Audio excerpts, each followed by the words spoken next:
I used to work night shifts as a taxi driver in a small town outside Chicago. I'd been doing it for almost 7 years, and I thought I'd seen it all. Drunks, weird passengers, people who tried to skip the fare. Nothing really surprised me anymore. But one night changed that. One ride that still keeps me awake when the streets go quiet. It was around 2:30 in the morning. The city felt dead, just the soft hiss of rain and the buzz of a few flickering streetlights. My taxi's wipers squeaked across the windshield as I drove through empty streets.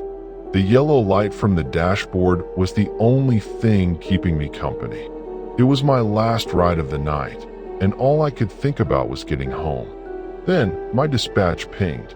One last pickup from an old diner on the outskirts of town.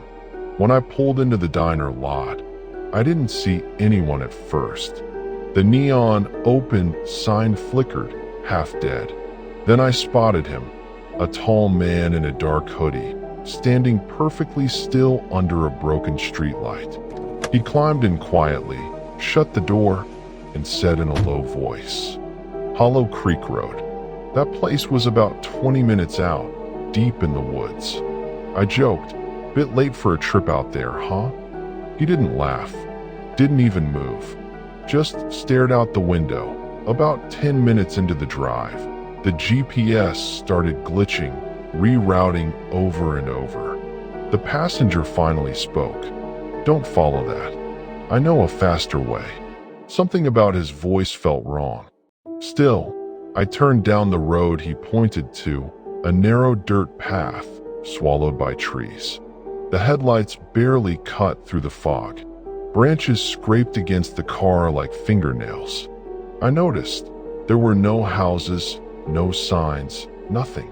Just the forest closing in. After a while, he said quietly, "You can stop here." I slowed the taxi, but there was nothing around us. No driveway, no house, just endless woods. When I turned to ask if he was sure, the back seat was empty. The door hadn't opened. I hadn't heard a sound. Cold sweat hit me. I grabbed my phone flashlight and stepped out. That's when I saw it. Wet red streaks dripping down the inside of the rear door. It wasn't rain. The forest went silent. Then, footsteps. Fast. Heavy. Behind the car. Before I could turn, something slammed me into the side of the taxi. My phone flew from my hand, its flashlight spinning wildly, lighting up the trees and the dirt. For a split second, I saw him. The passenger. But his face was wrong. His skin was pale like wet paper, eyes completely black, and his mouth, too wide, stretched into a grin no human could make. He whispered, right by my ear, "You shouldn't have come here." Then everything went dark. I woke up to flashing lights. Another taxi driver had found my car pulled over at the side of the road.